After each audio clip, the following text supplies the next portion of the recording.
My name is Jonathan Alston. I am with the Global Hello, my name is Jonathan Alston. I am with the Global Debate Symposium, and today's lecture is on critical reading. I think that I give this lecture to all of my students and all my debaters, whether when I taught AP English, when I taught IB English. It's a skill that that you'll use in all of your classes. You're going to use it from now all the way through grad school, college, grad school.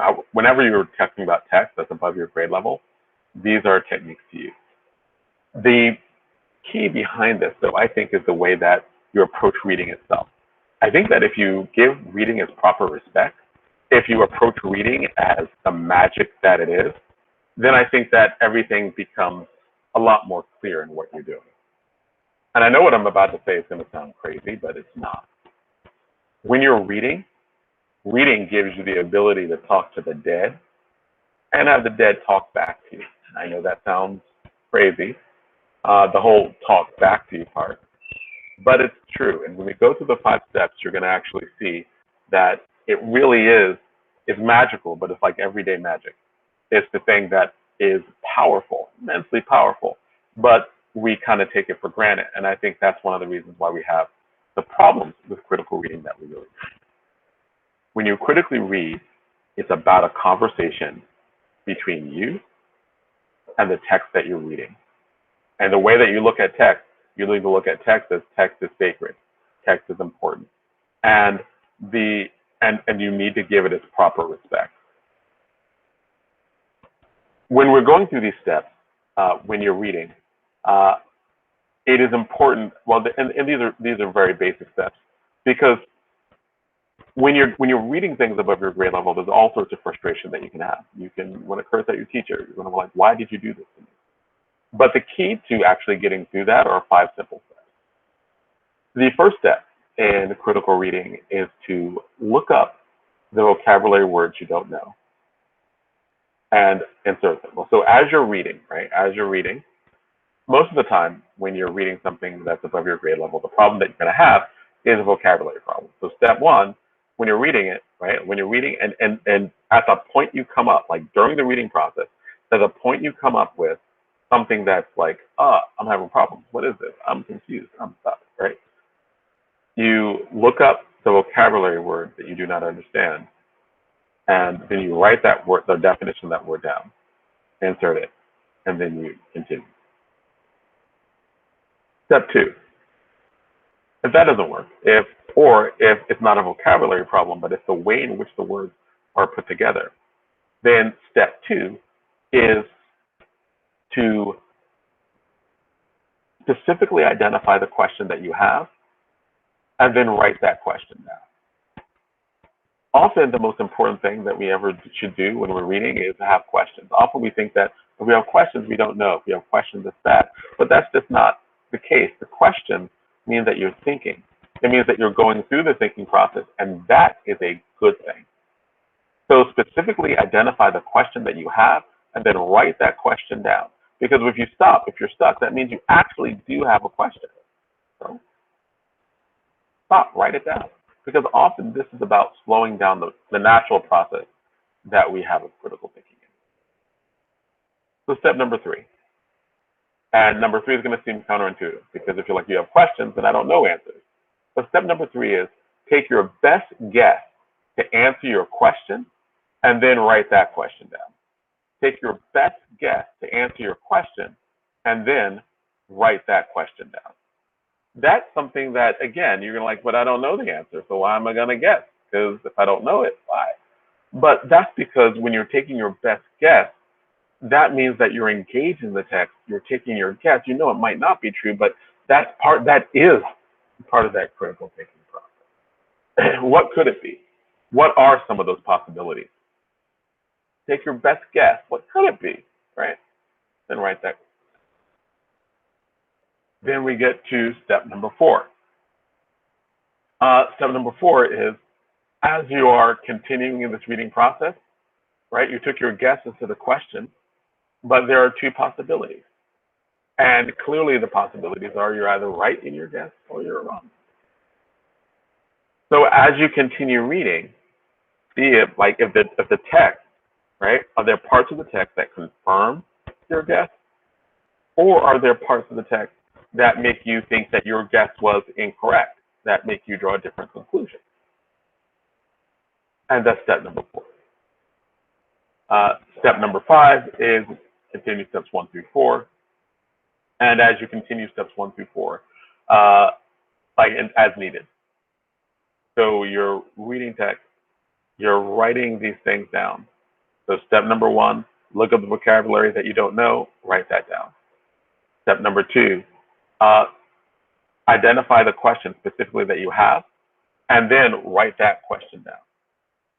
Step number 3, take your best guess as to the answer to that question and write that down too. Step number 4, as you continue reading, figure out whether or not your guess is based on the text that you're continuing to read, whether or not the text confirms or denies your guess from before. And then step number 5 is repeat steps 1 through 4 if needed. When you are doing this, what step is the step at which you talk to the dead? Well, that would probably be step number 4. Because you took your guess, you're like, is this the answer? You wrote it down. And as you continued reading, the text told you whether or not your answer was right or wrong. That engaging, that back and forth, means that where you got your answer from was somebody who might have been dead for hundreds of years, thousands of years. And you're looking at the text and it's telling you. Okay. But that's how you talk to the dead, and they talk back to you, because you're giving respect and reverence to the actual text when you wrote it down. So that's steps 1 through 4. I'm going to share the screen with you so that you can write that down. And that's here. These are the steps that you'll see right now as we start the screen. These are the 5 steps. Look up the vocabulary, words that you do not know, and write it down. Identify the specific question that you have, write that down. Take your best guess to answer the question, write that down. As you continue reading, see if the text supports or denies your answer, write that down, because you're writing down your conclusions. And continue steps 1 through 4 as needed. Ultimately, this is how students organically annotate text. And that's something that we're going to talk about right now.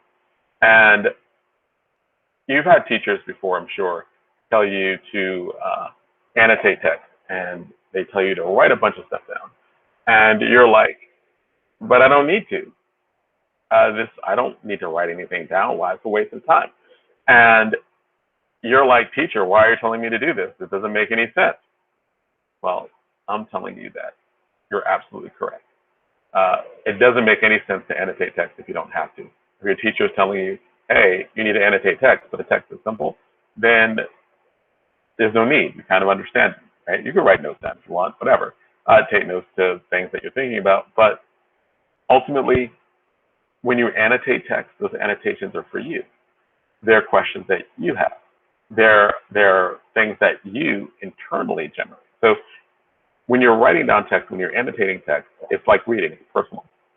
And I think that when you're writing these things down, there are specific questions that you have. They're not for your teacher, they're for you. And,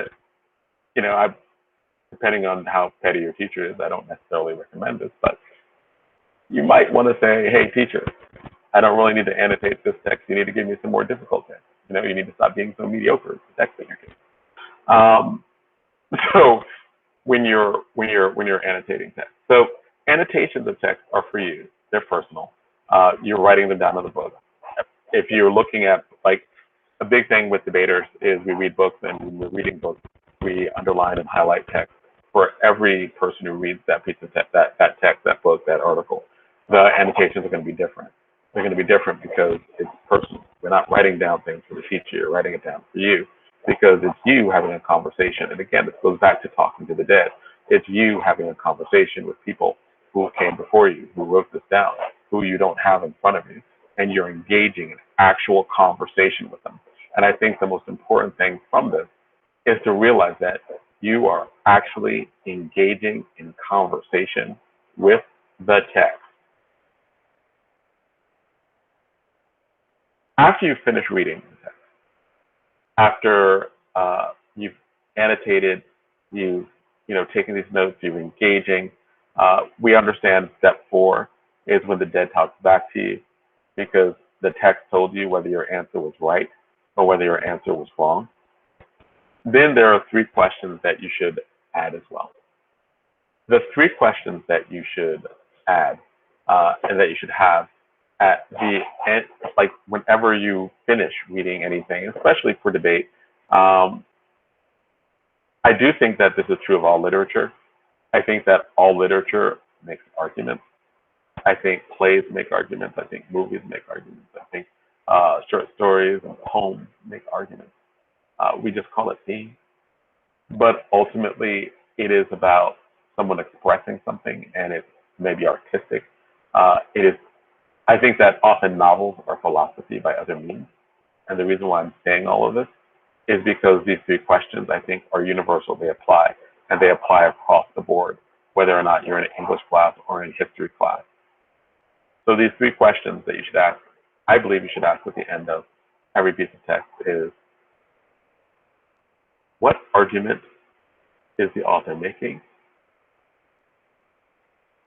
How does the author warrant their argument? Why does the author believe that their arguments are important? What argument is the author making? Why does the author believe that their argument is important? And what argument is the author making? How does the author warrant their argument?